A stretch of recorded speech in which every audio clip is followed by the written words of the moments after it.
Hello everyone, welcome back to Noskit. Let's solve today's daily dose for InfyTQ and the question is what will be the output of the below code. Basically हमारे पास एक code given है and हमें उसका output बताना है कि उसका क्या आउटपुट आने वाला है. ठीक है, तो लेट्स सी कि हमें क्या कोड गिवन है और हम कैसे उसका आउटपुट कैलकुलेट कर सकते हैं. तो हमारे पास मेन मेथड गिवन है. इसका मतलब ये है कि जो भी प्रोसेसिंग हो रही होगी वो हमारे मेन मेथड के थ्रू हो रही होगी. तो first we'll go to this main method and we'll see कि क्या हो रहा है. राइट, तो मेन मेथड के अंदर हमारे पास डिराइव टू टाइप का एक ऑब्जेक्ट हम बना रहे हैं और उसको एक बेस क्लास के रेफरेंस में असाइन करा रहे हैं. ठीक है, ये हमें बात पता चल गई कि हमने ऑब्जेक्ट बनाया डिराइव टू क्लास का और हमें असाइन किस में कराया, बेस क्लास के रेफरेंस में हमने उसको असाइन करा दिया.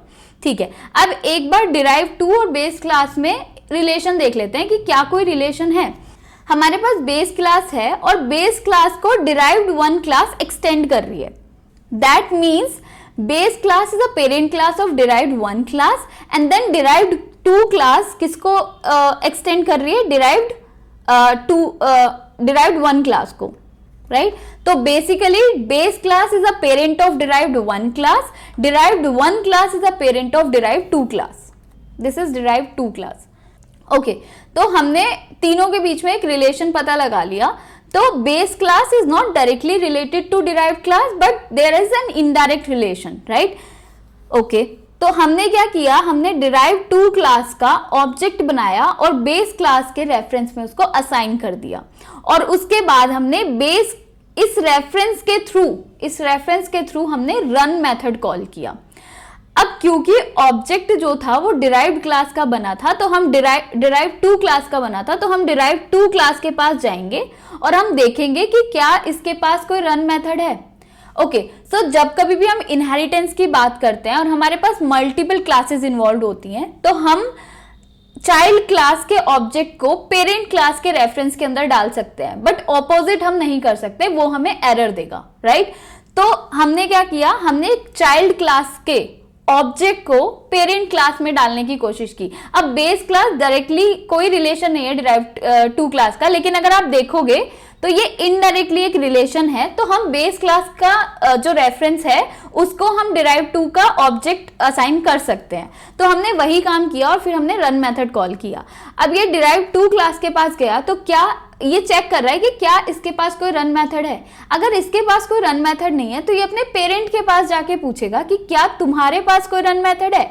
अगर उसके पास कोई रन मेथड होगा तो वो उसको एग्जीक्यूट कर देगा. ओके, तो यहाँ पे हमारे पास डिराइव टू क्लास के पास कोई रन मेथड नहीं था तो इसने क्या किया, इसने अपने पेरेंट से जाके पूछा कि क्या तुम्हारे पास कोई रन मेथड है. अब इसका जो पेरेंट था डिराइव्ड वन उसके पास रन मेथड था तो दैट मीन्स कि अब यहाँ पे वो वाला रन मेथड कॉल होगा क्योंकि उसके खुद के पास तो कुछ नहीं है, उसके पेरेंट के पास है. तो वो पेरेंट से जाके पूछेगा कि क्या तुम्हारे पास रन मेथड है. अगर रन मेथड था तो ये इसको रन करेगा. तो दैट मीन्स कि इसका ये वाला रन मेथड हमारा एग्जीक्यूट होगा. अब ये जो रन मेथड है ये इंटरनली क्या कह रहा है कि रिटर्न फंक, जो फंक्शन है, एक फंक्शन और है फन नाम का, ये उसको बोल रहा है कि वो जो वैल्यू रिटर्न करेगा वही मैं भी रिटर्न करूंगा. तो अब ये यहां से कहां जाएगा, अब ये यहां से फन के पास जाएगा और देखेगा कि फन क्या रिटर्न कर रहा है. अब फन यहाँ पे जो फंक है वो प्राइवेट है तो कभी भी प्राइवेट मेथड को ओवरराइड नहीं किया जा सकता.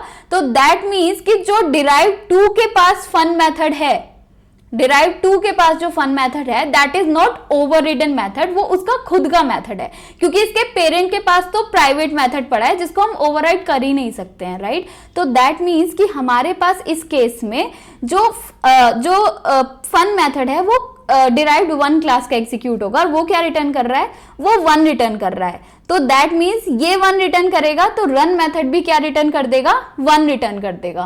तो वही हमारा क्या होगा, आंसर भी होगा. ठीक है, अब इस क्वेश्चन का तो हमने आंसर निकाल लिया क्योंकि हमें पता है कि उसके पास खुद का कोई मेथड नहीं था.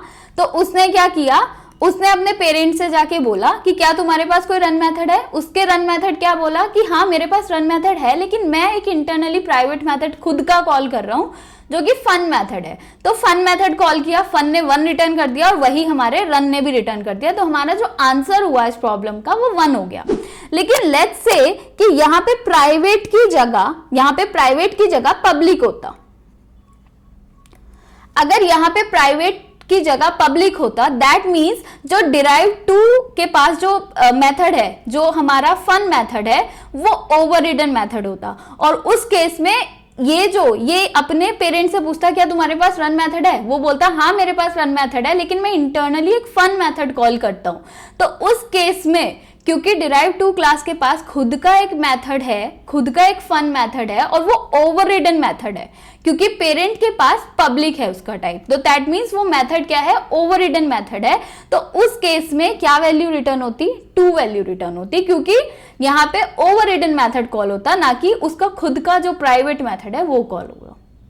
I hope it makes sense कि हमारे पास जब भी हम ओवररिडन मेथड्स को देख रहे हैं तो सबसे पहले वो खुद के पास चेक करेगा, अगर खुद के पास नहीं मिलेगा देन ओनली वो पेरेंट के मेथड को कॉल करेगा, अदरवाइज वो खुद का मेथड कॉल करके आपको वैल्यू रिटर्न कर देगा। सो आई होप आपने इस वीडियो से कुछ नया सीखा हो। सो आज की वीडियो के लिए इतना ही, थैंक यू।